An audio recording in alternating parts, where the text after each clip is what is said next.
membuat lagu susah itu gampang, dan membuat lagu gampang itulah yang susah. Arwana mengangkat Kalimantan Barat hanya mengangkat Melayu, dia bilang waktu itu. Tapi saya jawab dengan lugas dan saya buktikan bahwa coba kalian lihat di video klipku nanti itu alat musik apa yang saya gotong-gotong dan bawa. Jadi baru tahun lalu ada seseorang yang mengaku dari Padang, dialah orang yang membajak 500.000 keping. Minta maafnya baru tahun lalu. Mau nggak mengaku orang Malaysia? Saya bayar 1 M keluar dari Sony Music. Dulu waktu ada Arwana kita ada di grade A, industri musik nasional. Sekarang asal musisi semua tahu bahwa kita di grade terendah, di grade C. Kita nomor 2 di bawah Sorong. Cek 24, cek 24. Tes. Assalamualaikum warahmatullahi wabarakatuh. Ketemu lagi di Uma Talks. Kali ini saya bawakan the legend music dari Kalimantan Barat. Iya, kita punya legend loh sahabat-sahabat semua. Dan kebetulan beliau ada di Partai Umat Kalimantan Barat. Tapi kita jangan ngomongkan partainya dulu. Kita ngomongkan legenda. Kenapa dia menjadi legenda musik Kalimantan Barat gitu. Bersama saya Yudi Arwana. Ante. Beliau ini ya, Yudi adalah Arwana adalah Yudi. Bersama dengan personel-personel lain yang juga tidak hilang sifat legendnya. Masing-masing dikenal dengan karakteristik musikalitas yang sangat etnik, bahkan mendunia ya Bang ya. Siap. Bang, sikit perjalanan Arwana Bang. Oke. Jadi Arwana itu terbentuk tahun 94. 94 terbentuk, yang dimulai dari saya dulu di Jakarta. Karena sebelum memulai 94 itu dari 89 kebetulan saya dapat beasiswa ke S1-nya ke Australia, S2-nya saya ngambil ke Cina. Jadi setelah ada modal dikit, akhirnya saya datang lagi pulang ke Pontianak, ngumpulkanlah kawan-kawan untuk kita sama-sama ngerantau ke Jakarta. Jadi niat saya waktu ke Jakarta itu memang saya kepengen punya band yang semuanya personil dari kampung gue sendiri, yaitu khususnya Pontianak Kalbar. Jadi dengan kekuatan yang ada dan dengan pengalaman yang ada walaupun minim, niat kita enggaklah menjadi artis, tapi memang kami ingin bermusik karena waktu saat tahun-tahun itu memang sulit sekali berkembang di Kalimantan Barat khususnya Pontianak. Itu awalnya. Jadi akhirnya kita memulai dengan satu kafe ke kafe. Akhirnya ada beberapa relawan lah, orang yang ingin menyumbangkan uangnya, itu juga orang Pontianak, termasuk Bang Max Al-Qadri waktu itu. Bang Max Al-Qadri. Jadi kenapa kalian gak bikin rekaman? Wah, waktu saat itu kan rekaman bagi orang daerah itu adalah satu hal yang sangat sakral dan mahal harganya. Jadi kita coba, kebetulan dengan modal satu lagu awalnya yang saya ciptakan waktu itu, akhirnya kita buat lagi, akhirnya saya bilang kawan-kawan, jadi kita main terakhir itu di News Cafe, itu di Bilangan Kuningan. Jadi kita dalam 2 tahun itu kita mencoba mengumpulkan uang juga, jadi hasil dari kita ngamen lah istilahnya, kita kumpulkan. Akhirnya dapat beberapa, kita mulai dari awal 1 lagu, kedua lagu, tiba-tiba memang keajaiban untuk kawan-kawan Arwana ini. Setelah itu dilihat oleh Billy J. Budiarjo, itu adalah salah satu musisi yang paling terkenal dan legend bagi Indonesia, dan kedua adalah Mas Dian Pramana Putra. Akhirnya dari kita, mereka bilang kenapa kalian tidak meneruskan rekaman ini dengan jujur. Kita bilang kita nggak punya dana, nggak punya uang. Jadi akhirnya mereka, terutama Mas Dian Pramana Putra bilang oke, studio biar kami yang tanggung. Nah, Mas Billy waktu itu menjadi mentor di Arwana, dan waktu itu namanya belum Arwana. Jadi saya cerita sedikit ya, Pak Lang. Jadi waktu yang setelah kita rekaman di tahun 96, saya masih turun naik bis untuk menawarkan pita. Dulu kalau nawarkan kan pakai pita 2-in. Masih besar, belum ada kayak HP sekarang negaranya. Akhirnya tidak satu pun label yang bisa menerima Arwana karena kita dipikir band dari kampung, dan tidak pernah ada sejarah band dari Kalimantan, khususnya Pulau Kalimantan, yang bisa menembus dunia industri di nasional. Nah akhirnya dengan keyakinan dari Mas Billy dan Mas Dian Pramana Putra, gue yakin band ini akan sampai ke industri musik nasional. Nah kita coba, akhirnya dari beberapa label tidak pernah nerima, tiba-tiba di tahun 97 awal, tidak salah 97 April itu ada perusahaan PME, pemenang modal asing, itu Sony Music Indonesia. Itu pertama kali Sony Music ada di Asia Tenggara, adanya di Indonesia. Ya coba-cobalah, saya coba-coba nawarin ke Sony dengan harapan ya mudah-mudahan. Tapi waktu itu waiting listnya ada Dewa, ada Slang, ada Bumerang, termasuk ada God Bless. Nah, jadi waktu itu Sony Music itu hanya 1 orang Indonesia, 4 orang bule. Nah, setelah tiba-tiba waktu itu saya dipanggil dalam waktu cepat. Waktu itu saya pulang lagi ke Pontianak mengikuti kampanye, itu kampanye. Jadi dipanggil dalam waktu 1 kali 24 jam. Kalau bisa masih dia datang ke Jakarta karena dipanggil oleh Sony Music. Melambung lah gitu waktu itu kan. Jadi dipanggil dalam arti apa nggak tahu. Akhirnya saya datang ke sana. Bahasa pun harus pakai dengan bahasa Inggris. Akhirnya karena kita nggak terlalu lancar, akhirnya saya sedikit-sedikit saya ambilkan translate. Saya bawalah kawan. Akhirnya ternyata yang berminat untuk Arwana ini adalah bukan orang Indonesia sendiri, malah orang bule itu. Nah, itulah salah satu keuntungan dari Arwana membawakan musik etnik dan etnis yang dari Kalimantan Barat. Jadi mewakili grassroots dari Kalimantan Barat, ternyata bule lebih suka musik yang genrenya kayak gitu. Kalau saya berharap dengan orang-orang Indonesia yang ada di Sony Music, kita pasti kalah sama band-band yang sudah lebih hebat, lebih legend ya kan, termasuk God Bless, Slang dan Dewa. Akhirnya alhamdulillah jadi Arwana adalah artis Sony Music pertama Indonesia. Itu udah satu anugerah bagi kami lah berenam waktu itu, menganggap bahwa sebenarnya tidak mungkin dan mustahil anak daerah sekelas kami bisa diterima oleh Sony Music. Ya, untuk label Jakarta tuh Jakarta. Ya. Karena label biasa aja nggak nerima waktu itu kan. Kita ke Musika pernah, ke Aquarius pernah, ke Jackson pernah, kemana-mana aja pernah. Karena Gas Suara waktu itu juga pernah. Tapi akhirnya ya mungkin ya karena doa dari orang tua dan kawan-kawan dari Kalbar Pontianak khususnya, itulah akhirnya sampai dijabah. Akhirnya surprise bagi Arwana, band pertama kali dari Pulau Kalimantan yang bisa menembus industri musik nasional. Nah, langsung Sony lagi. Langsung Sony Music itu udah.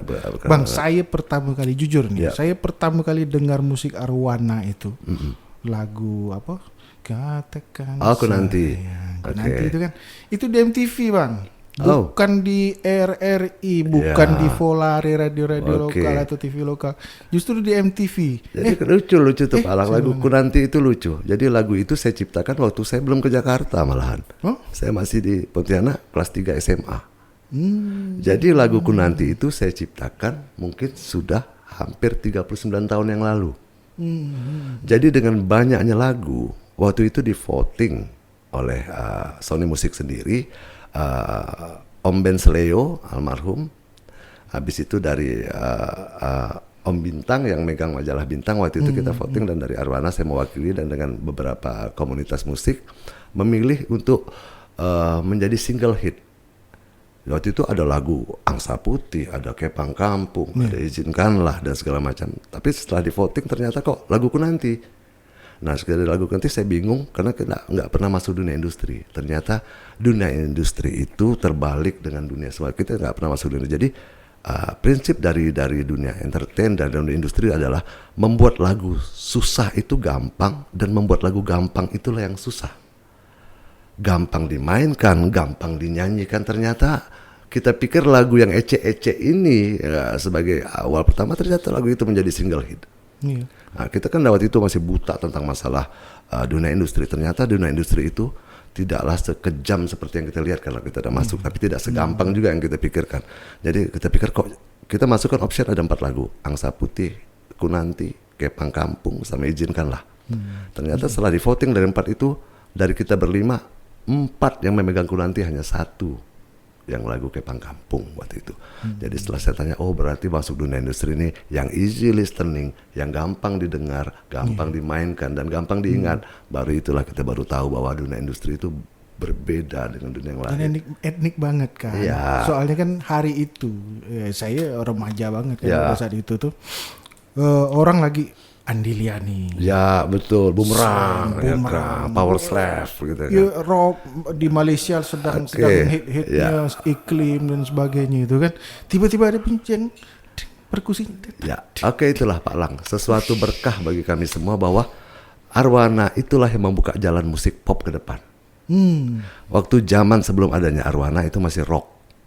Jadi setelah Arwana muncul ke industri musik nasional, itulah pintarnya orang Sony.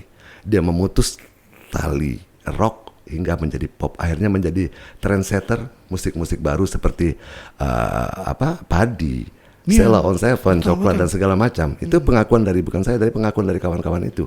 Kalau nggak ada Arwana nggak akan ada musik itu. Arwana, laguku nanti itu duluan dari Stinky loh boy. Barulah kita agak nyaman dengarkan lagu-lagu yang lain setelah mendengar laguku nanti itu tadi. Nah memang benar lah, dia lebih mudah dicerna. Musiknya pun familiar dengan sekali kehidupan etnik di Indonesia. Nggak cuma Kalimantan loh tuh. Jadi kita nggak bisa egois. Saya pencipta laguku nanti, saya seorang drummer. Harusnya saya lagi cari lagu yang drumnya keren. Gitu kan? Ya itulah dunia industri, memutus ego. Ego di grup tuh. Jadi kita benar-benar yang dicari dalam satu industri itu adalah yang easy listening, yang gampang, yang dengar. Apalagi waktu zaman itu tuh musik pop itu hampir mati, dan bahkan mati dan bumerang. Slang, pokoknya grup-grup rock itu sangat-sangat, Power Slave tuh sangat-sangat berkibar banget waktu di dunia musik industri. Tibanya waktu di Arwana itu juga masih menjadi keraguan bagi kita semua. 3 bulan nggak bergerak. Gitu masuk ke TV 3 bulan kita hanya sedih nengok di TV, nggak naik chart. Di kuartal kedua barulah naik, dan di kuartal ketiga seluruh chart radio di Indonesia aku nanti nomor 1. Itu hebat kan? Saya mengikuti itu tuh. Ya, itulah jadi satu berkah bagi saya sebagai seorang seniman yang mengatasnamakan Kalimantan Barat waktu itu. Tapi banyak juga protes Pak Lang dari kawan-kawan, dari terutama ya kita ini kan multi etnis. Jadi waktu naiknya Arwana banyak sekali cercaan, terutama dari kawan-kawan sendiri, terutama dari ya kita maaf waktu itu dari kawan-kawan etnis, kawan-kawan musisi Dayak. Dia mengatakan bahwa Arwana mengangkat Kalimantan Barat hanya mengangkat Melayu. Dia bilang waktu itu. Tapi saya jawab dengan lugas dan saya buktikan bahwa coba kalian lihat di video klipku nanti itu alat musik apa yang saya gotong-gotong dan bawa. Itu adalah Tibung Dayak. Perkusinya Dayak. Ya, itulah makanya baru ada kesetaraan bahwa gua nampakkan Kalimantan Barat sebelum lo pikirin gua pikirin dulu. Nah, itulah kira-kira gitu. Saya malah waktu itu tak kepikiran ada Melayu di musiknya Arwana. Ya, itu. Tak kepikiran saya. Tapi bagi para pencinta musik dan bagi pengamat musik, dari notasi tidak bisa dibohongi. Ya, dia nggak bisa dibohongi bahwa musik Arwana dan syair dari Arwana, bahkan notasi itu lebih banyak ke Melayunya. Setelah mendengar Nadi Katulistiwa. Ya, Nadi Katulistiwa. Dan juga lagu yang jelas adalah ya untuk membuat satu identitas. Identitas lagi nih, bukan politik identitas. Jadi musik juga di lagu saya mengatakan waktu saya sudah membuat identitas suatu zaman dulu dalam musik, yang waktu lagu Kepang Kampung. Nah, jadi sebagai sejarah terbesar bagi Arwana waktu lagu Kepang Kampung, waktu menjadi pemenang di MTV Award di Singapura. Nah, itu yang tadi mau saya tanyakan tuh. Nah, tadi MTV Award. Jadi dari Sony Music Indonesia itu mewakili Arwana, Kepang Kampung. Itu saingan kita itu nominasi dari Cina, Thailand, Korea. Nah, waktu itu saya yang datang ke Singapura. Waktu diumumkan the best, the winner is Arwana from Indonesia. Nah, terbalik rasa badan. Benar. Saya bayangkan saya duduk joget-joget. Jadi waktu naik ke atas pun tidak bisa ngomong apa, Pak Lang sampai takut. Jadi kan Allah, mungkinkah kita gini? Mungkinkah? Nah, jadi itulah satu berkah dari doa-doa dari kawan-kawan, dan bahwa tidak ada salahnya bahwa kita memainkan musik etnis di grassroots kita sendiri. Nah, jadi pesan ke kawan-kawan musisi, jangan malu memainkan musik etnik.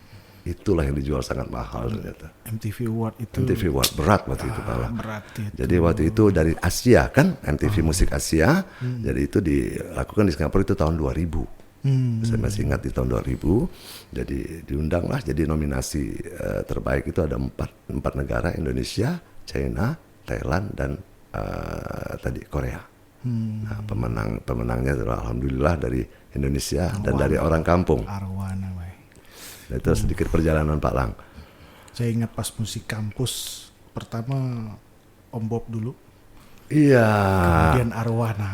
Iya, iya. Itu langsung berdiri saya. Nah, itu juga sejarah juga bagi Arwana itu. Jadi pertama kali Arwana setelah recording masuk Sony Musik dan pertama kali balik lagi ke kampung itu di acara musik kampus. Nah, di acara musik kampus itu nggak salah setelah itu ada kerusuhan. Iya. Ya. Habis itu kerusuhan. Kerusuhan. Bang, itu kumpul yang bukan demo paling ramai di auditorium itu. Iya, iya, iya. Luar biasa tuh. Nah, jadi saya merasakan waktu di auditorium show itu saya keluar pakai mobil apa Panzer kayak itu, karena nggak bisa keluar. Jadi Arwana diselamatkan Saking pakai ramai. mobil. Jadi itulah sejarah bahwa setelah Arwana untuk saat ini udah 28 tahun Pak Lang. Alhamdulillah kita masih sehat-sehat, masih bisa bermusik dan masih bisa mengatasnamakan Kalimantan Barat. Ya legend bang, abang diam aja orang udah nyanyikan lagu Arwana. Nggak usah ngapa-ngapa, diam-diam ya duduk gitu. Tahu-tahu ada orang nyanyi, katakan saya. Nah itu enaknya kayak gitu Pak Lang. Jadi kalau kita konser, kalau kita show hanya buka intro, yang lain kayak karaoke lah jadi sedap kan. Jadi gaji pun nyaman gitu Pak Lang. Jadi itulah sekilas dari perjalanan Arwana Pak Lang. Tapi berat itu saya lihat manisnya. Jadi saya lihat jangan dilihat dari keberhasilan Arwana. Yang saya harus tekankan kepada terutama adik-adik generasi musisi ke bawah bahwa perjuangan Arwana itu jangan dilihat dari keberhasilan, tapi bisa nggak kalian tidak makan 3 hari hanya dengan daun jambu untuk bertahan tidak lapar. Jadi banyak sekali perjalanan yang sulitnya. Jadi kalau saya menceritakan Arwana itu bukan banyak senangnya, sedihnya yang terutama saya bicarakan. Jadi banyak juga kawan-kawan itu, gimana bang, aku pengen ke Jakarta ngerantau. Yang saya jawab adalah bukan keberhasilan dulu, tapi bisa nggak kalian susah seperti kami. Nah kalau zaman sekarang banyak kawan, banyak yang bisa kebantu. Dulu kita benar-benar berjuang, HP nggak punya, apa nggak punya, semua nggak punya. Jadi satu kos kawan-kawan tuh kamar 3x4 isinya 12 orang. Bayangin gimana harus tidurnya Pak Lang. Nah, jadi itulah satu yang saya akan bagikan, satu tips ke musisi-musisi muda bahwa berat perjuangan Arwana waktu saat itu. Bang, dari tahun 99 ini kan saya mengikuti nih ujian besarnya para musisi tanah air, band-band besar itu, musisi-musisi besar Indonesia itu adalah pembajakan. Betul. Sampai Ahmad Dhani itu nangis di salah satu media ya, karena nasib dia tidak dilindungi oleh undang-undang. Ya. Pemerintah tidak mampu mengcover kebutuhan para musisi yang musik-musik mereka menjadi murahan di pasar-pasar Indonesia. Itulah Pak Lang, kendala kita waktu itu untuk musisi adalah sebenarnya kalau untuk di luar negeri satu kali kita kita booming itu sudah sampai 3 keturunan nggak habis. Iya. Ya, tapi kalau di Indonesia 2 hari pun udah habis uang itu Pak Lang. Jadi yang lucunya nih Pak Lang, ini kisah nyata. Jadi baru tahun lalu ada seseorang yang mengaku dari Padang, dialah orang yang yang membajak 500.000 keping. Minta maafnya baru tahun lalu. Astagfirullah. Ini kejadian nyata. Jadi dia minta maaf ke Mas Yudi, saya lah orang pembajak. Dia minta maaf, saya membajak kaset Arwana. Waktu itu produksi malah di Sumatera Barat. Nah, jadi saya membajak 500.000 keping lagu Arwana saya bajak dan semuanya habis. Itu satu. Belum yang dari Malaysia. Pembajak terbesar adalah Malaysia. Malaysia itu. Pembajak terbesar karena dia menjualnya tuh dari sana. Nah itulah kendala bagi kezoliman yang jelas saya pikir ada tentang terhadap hak-hak yang harus diterima oleh musisi yang akhirnya dinikmati orang lain. Karena itu tidak ada satu ketegasan dan peraturan yang tegas dari pemerintah khususnya. Pihak-pihak jasa jelas itu pihak kepolisian, sedangkan pembajak jual bajakannya di samping kantor polisi. Bayangkan, tapi itulah saya bilang itu pengalaman. Untungnya sekarang sudah ada dunia digital kan, jadi tidak bisa dibajak, bisa di-download, tapi itu keuntungan bagi seniman dan ada kerugian juga. Jadi kita tidak bisa menjual fisik sekarang. Nah kita tidak bisa menjual CD.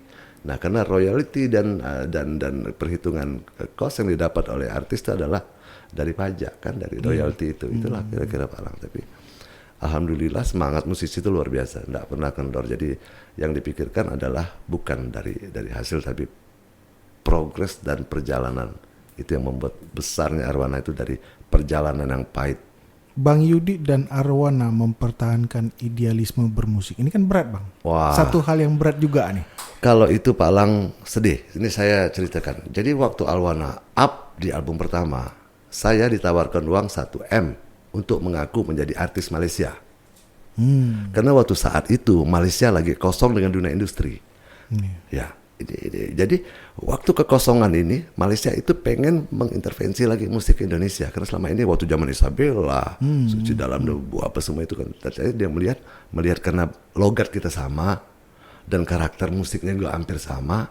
Saya pernah ditawarkan mau nggak mengaku orang Malaysia. Saya bayar 1M keluar dari Sony Music. Nah itu tantangan. Ya kita kalau ngeliat uang itu besar Pak Lang. Iya. Lihat besar, tapi saya bilang sumpah serapa orang Pontianak, orang Kalbar mati kita sudah jangan kita ambil ini. Itu saya bilang ke kawan-kawan, kalau kita ambil gini runtuhlah karir kita.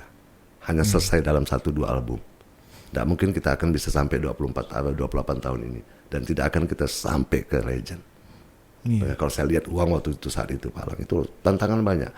Jadi saya pikir masuk ke dunia industri itu kita top satu artis, mulai penjahat-penjahat itu ingin memecah Arwana itu banyak sekali.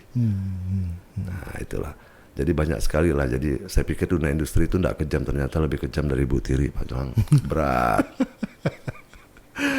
Minum lo Pak Langnya biar tak kecun sedikit. Nyantai kita ini tuh men. Gue kita ngawal ke minum.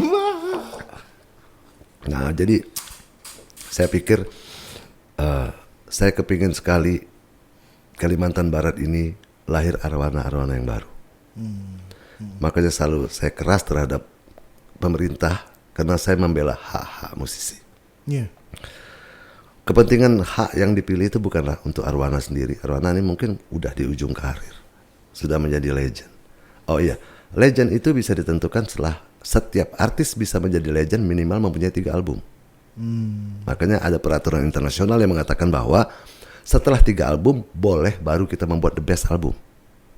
Nah itu peraturan internasional. Jadi kita dapat membuat the best album seandainya kita sudah melewati 3 album. Nah itu peraturan untuk menjadi legend. Tinggal berjalannya waktu, 1 dekade selesai, 2 dekade kita lepas, itulah kita baru bisa diklaim menjadi legend. 1. Yang kedua adalah satu appreciate yang sangat tinggi dari majalah Rolling Stone ke Arwana adalah Arwana dinobatkan menjadi 10 grup legend Indonesia. Itu majalah Rolling Stone. Nah itulah yang menjadi saya pikir mudah-mudahan kembali lahir arwana-arwana yang baru dari Kalimantan Barat. Amin. Saya penggemar lidah di baju juga tuh. Asik. Itu majalah itu juga kita bilang kaget, itu dibilang sama Sony Music. Loh kok bisa jadi kita? Nah, jadi bahwa pertimbangan menjadi seorang legend dan menjadi 10 grup legend Indonesia itu banyak faktor yang dilihat dari majalah Rolling Stone. Jadi bukan satu sisi. Yang jelas masih berkecimpung nggak dengan industrinya sendiri, 1, lepas dari 3 album. Yang kedua, setelah 20 tahun masih berkiprah. Itulah yang dibuat oleh apa. Jadi yang termasuk ya Dewa termasuk, God Bless termasuk, Slang masuk, Deloitte, Panbers, Kus Plus. Nah itulah Arwana. ya. Gila. Dan Arwana itu tidak bubar, sahabat. Tidak bubar. Bayangkan seorang ketua umum Partai Umat, Ridho Ramadi. Sorry Mas Ridho. Bisa hafal lagu-lagunya Arwana. Itulah letak legendnya itu. Gitu. Jadi waktu Arwana main dari Jogja tuh Ridho masih nonton waktu itu. Dan dia seorang musisi, pemain bass reggae itu Ridho. Oh. Nah dia itu pemain bass reggae Jogja. Jadi waktu itu nongkrongnya di radio namanya Gronimo. Nah, itu juga yang melahirkan Ceylon Seven. Oh. Radio Gronimo itu disitulah nongkrongnya Bang Ridho. Nah, jadi banyak sekali perjalanan yang akhirnya nggak tahu bisa ketemu di satu perjalanan gitu. Nah, sampai kita di titik itu tuh Bang. Ya. Kenapa hari ini Yudi Arwana maksudnya, seorang Yudi Caniago mau berkecimpung di dunia politik. Ngeri kali ini ya. Dan memilih Partai Umat gitu. Ngapa ndak Golkar? Partai orang tanda agak gitu enggak ya. Ngapa ndak Gerindra yang udah besar, dah kaya-kaya dah. Asli. Gitu. Oke, kalau jadi tantangan itu sebenarnya banyak Pak Lang. Waktu lagi hitsnya Arwana tuh dari partai-partai besar tuh. Karena ingin manfaatkan grassroots yang besar. Jadi sampai saat ini Arwana itu masih ada 420.000 fans Insang Arwana se-Kalimantan Barat. Nah yang fanatik. Jadi waktu itu saya berpikir ditariknya aku ke partai pasti ingin menarik fan arwana yang ada. Jadi fan arwana yang di Kalimantan Baratnya kita sebut dengan insang arwana. Jadi filosofinya kalau nggak ada insang nggak bisa menapas gitu loh. Jadi kawan-kawan ini, fan-fan inilah saya rasakan kalau nggak ada mereka tak hidup. Arwana nggak bisa besar sampai sekarang. Nah jadi pertanyaan Palang tuh berat nak saya jawab. Harus Tapi dijawab. Partai Umat ini bukan milih masanya Bang Yudi, Ya. tapi pengen Bang Yudi. Saya yang pengen masuk ke Partai Umat. Jadi, gitu. jadi waktu tahun lalu nggak salah saya melihat ada Partai Umat. Saya melihat tagline-nya. Iya. Terus terang, saya melihat tagline-nya lawan kezoliman, tegakkan keadilan. Karena wah ini musisi juga sering dizoliman dan tidak adil. Paling sering dizolimi. Ya, maka saya bilang ini. Jadi saya tidak melihat Partai Umat tuh untuk ke macam jadi saya melihat. Jadi hanya satu partai kecil, partai baru yang membuat tagline yang membuat saya tergugah. Satu, tergugah dengan mereka melawan kezoliman dan menegak itu kan bukan hanya untuk umat Muslim Pak Lang. Saya pikir enggak Muslim aja, Nasrani, Konghucu, Buddha sering dizolimi dan tidak adil, cuma tidak berani teriak seperti saya terutama. Jadi saya pikir partai ini akan lebih berkembang pesat karena tagline itu hanya dua, lawan kezoliman itu kan semua bangsa Indonesia sekarang merasakan dizolimi dan tidak adil. Itu. Tiba-tiba tertarik ke partai politik Bang? Saya tertarik, saya pikir di saat saya sudah di umur sekian dan di ujung karir bermusik, apa yang bisa saya buat untuk kawan-kawan musisi. Oh, gitu. Jadi saya memperjuangkan passion saya. Saya di Partai Umat memperjuangkan passion saya sebagai seorang seniman dan budayawan. Kapan lagi suara saya harus didengar? Kapan lagi suara-suara seniman akan didengar? Keren. Luar biasa. Panjang mas, sedih Pak Lang kalau ini. Iya, kehilangan kata-kata. Kehilangan kata. Jadi saya pikir bahwa dengan adanya Partai Umat, partai kecil ini, karena saya pikir kenapa saya harus takut di partai kecil. Waktu saya mendirikan Arwana, dengan nggak ada apa-apa sama sekali. Kenapa saya harus takut berjuang di partai yang kecil? Dengan dulu pun saya dengar perjalanan karir saya tadi tidak ada apa-apa. Orang bilang modal dengkul Pak Lang. Hanya nawa itu kerja keras dan tidak pernah lelah untuk berusaha. Tidak ada yang tidak mungkin Pak Lang saya pikir. Itulah. Jadi yang bisa saya gak tarik bahwa nggak ada sesuatu yang tidak mungkin seandainya kita melakukan itu dengan nama itu yang baik dan kerja keras. Insya Allah. Bang, kita mundur lagi. Kita mundur lagi. Saya ini kan dapat kabar nih.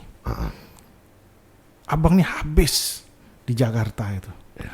Rumah. Ya. Semua instrumen, Ya.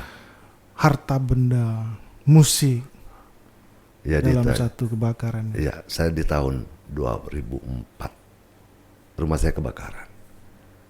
Jakarta di mana tuh? Saya Jakarta di Jakarta Selatan, itu letaknya di Cinere. Nah, jadi saya nggak tahu gimana itu musibah, waktu itu lampu mati tiba-tiba kebakaran. Hanya di lantai atas, saya di 2 lantai.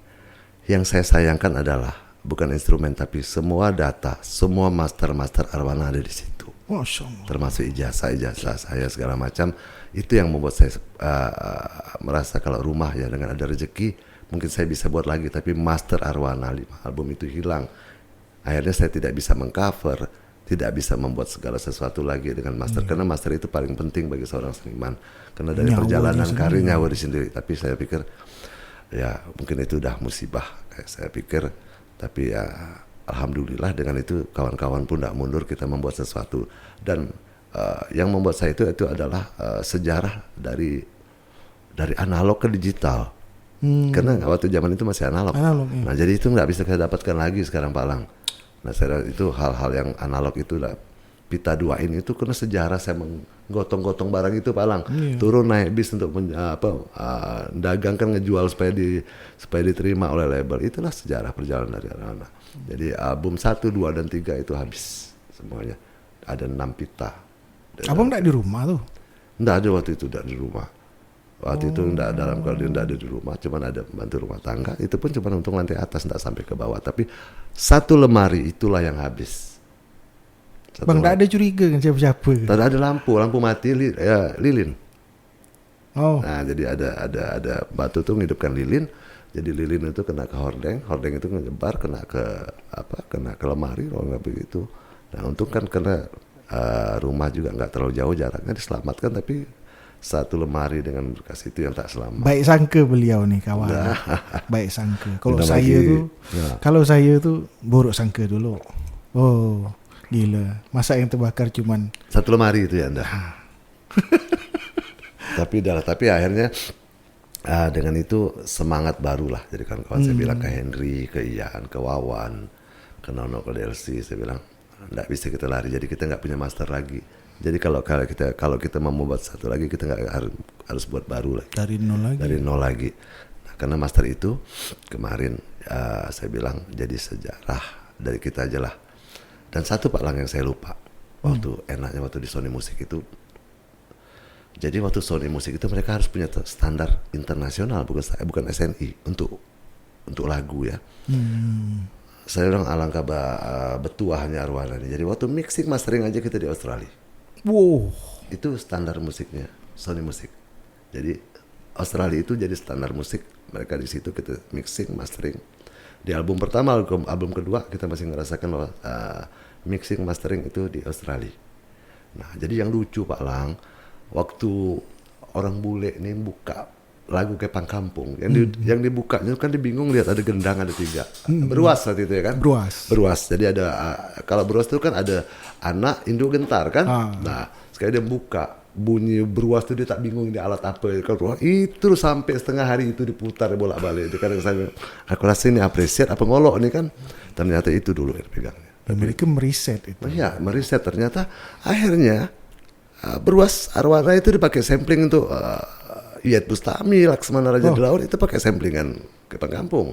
Kau lah. Nah, akhirnya sampai begitu gitu loh. Banyak sekali yang pakai sampling lagu Kepang Kampung tuh, khususnya beruas karena ada musik yang pakai beruas. Jadi kebanggaan kami itu bahwa sampai diriset oleh Universitas di Kuala Lumpur itu bagaimana musik etnik Melayu bisa menjadi komoditi industri. Iya. Itu tadinya Pak Lang tuh kan. Hari itu kan terlalu digiring ke Dangdut jadi yang Melayu benar-benar orang kan tahu Melayu itu kan tok nari dan musiknya Melayu. Jadi Arwana mengcombine itu yang saya rasa keberhasilan Arwana mengcombine beruas menjadi komoditi industri khususnya di Kepang Kampung. Akhirnya ada 5 atau sampai 7 musisi baru yang pakai samplingan beruasnya Arwana itu waktu itu. Rugi kalau tidak pernah dengar lagu Kepang Kampung, sahabat. Coba putar-putar, searching diputar tuh lagu Kepang Kampung. Cantik, bagus lagunya tuh. Tapi saya lebih suka yang Ku Nanti. Asik. Karena itu memang yang buat saya jatuh cinta pertama kali. Dan nontonnya di NTV. Asik. Tadi di musik-musik lokal. Musik-musik lokal hari itu apa? Sahara lah, apalah. Ya jadi dari saya Pak, jadi waktu saya Ku Nanti karena saya masih SMA kelas 3 saya buat lagu itu tuh kan. Tuh katakan sayang itu benar-benar jujur dari anak muda kena putuskan cinta sama lah kan waktu itu kan. Jadi orang-orang kampung mengeluarkan isi hati ya Pak. Seni ini kan dengan estetika kan jadi dengan bahasa itu saya malu waktu itu apakah bahasa ini bisa diterima industri musik nasional. Ternyata itu yang dicari nasional, kejujuran, keikhlasan itu. Dan hari ini kan ada fenomena bahwa musisi itu sedang membalikkan kiblat ke 80-90 itu tadi. Itu yang terjadi. Dan ini kesempatan buat lagu-lagunya Arwana untuk di blow up kembali. Nah, jadi kita lihat juga selama ini banyak artis-artis yang keluar tetap artis-artis lama yang laku. Karena musik itu kan ada tren. Jadi setelah 10 tahun akan kembali lagi ke tren awal. Nah, cuman paling sekarang ya paling memodernisasi tentang masalah sound dan segala macam itu aja. Nah, hebatnya kalau zaman dulu 80-90 itu musik dengan syair itu 50-50 kekuatannya. Iya. Tapi setelah berubah untuk zaman 2000 ke atas ini lagu itu 60, musik 40. Jadi musik itu hanya packaging. Jadi tetap lagu nomor 1. Itu berbedanya gitu loh. Keren. Oke, Bang, makasih Bang. Ya. Sudah mau berbicara di Uma Talks. Tapi saya intinya sangat bangga dengan kehadirannya Bang Yudi Arwana. Seorang Yudi Caniago loh. Saya yang bangga bisa ada di sini. Apa namanya ini? Tempias. Tempias. Nah, saya baru pertama kali biasanya posting nggak di sini. Jadi karena tadi jam berapa nih kita palang, saya bilang Tempias. Saya harus mengeluarkan unek-unek. Iya. Terutama unek-unek berkesenian dan berkepolitikan. Ini waktunya Bang Yudi sendiri yang pilih loh. Saya pengen ada waktu yang agak gimana gitu. Ternyata kita dapat berkah hari ini. Ada bisa menghadirkan Narwana. Dan Narwana siapa yang tak kenal gitu, legend itu ya. Jadi sharing lah. Jadi saya juga sharing tentang Arwana ini. Adanya di Kalimantan Barat adalah menjadi bumper atau menjadi pagar bagi dunia industri musik nasional. Kalau tidak kita akan diintervensi, satu. Betul. Yang kedua, jangan sampai orang luar mengintervensi Kalimantan Barat khususnya Pontianak, hanya narik uangnya bawa kemana-mana. Ya. Tapi tidak ada dampak untuk seniman dan musisi yang ada di Pontianak khususnya. Satu. Yang kedua, niat saya adalah mengembalikan kembali grid yang sudah dibuat oleh Arwana. Dulu waktu ada Arwana kita ada di grid A, industri musik nasional. Ya. Sekarang asal musisi semua tahu bahwa kita di grid terendah, di grid C. Kita nomor 2 di bawah Sorong Papua, jauh banget. Jadi industri itu, grid itu bukan dilihat dari jago atau tidaknya musisi, tapi kreativitas dan karya yang dibuat. Ternyata kita kurang membuat itu. Jadi kenapa saya bilang bisa membuat grid A? Dengan ajang Arwana, bayangkan aja, grup sekelas Mr. Big bisa Arwana bawa ke Kalimantan Barat, Pontianak. Itu sejarah yang tidak akan terulang. Itu hanya 4 daerah. Jakarta, Solo, Bali, dan Kalimantan Barat. Itu karena referensi dari Arwana menjadi satu industri musik baru, trendsetter. Akhirnya dipilihlah Pontianak, grup sebesar Mr. Big. Pertama saya curiga Benz Leo ini yang bawa ke Pontianak. Ternyata ada yang langsung nampak mulut saya, mamput ya. Mulut kau, Arwana tuh. Ya, itu Arwana yang mereferensi. Jadi referensi Arwana itu adalah melihat dari trendsetter baru. Karena Arwana termasuk grup yang membuat trendsetter baru musik etnik yang bisa menjadi komoditi industri. Makanya dipilihlah. Yang seru waktu itu kan Arwana menjadi opening act musik Mr. Big. Di 3 kota, Solo, Jakarta, dan Bali, Arwana. Kebetulan waktu di Pontianak sendiri, tuan rumah, kita hanya mereferensi, tapi Arwana waktu itu ke Thailand. Nggak bisa. Nah, jadi saya berpikir syukur, alhamdulillah, dengan Arwana saya bisa membuat sejarah musik nasional bahwa satu-satunya di Kalimantan yang didatangi oleh Mr. Big adalah Kalimantan Barat. Nah, itu berkat referensi itu tadi. Jadi yang itu juga suatu kita menjadi opening act, begitu Arwana main, waktu bawa Lego Kepang Kampung itu kepala aja yang lain orang Mr. Big itu keluar. Pondoy kayak semua ngelihat, wah gila.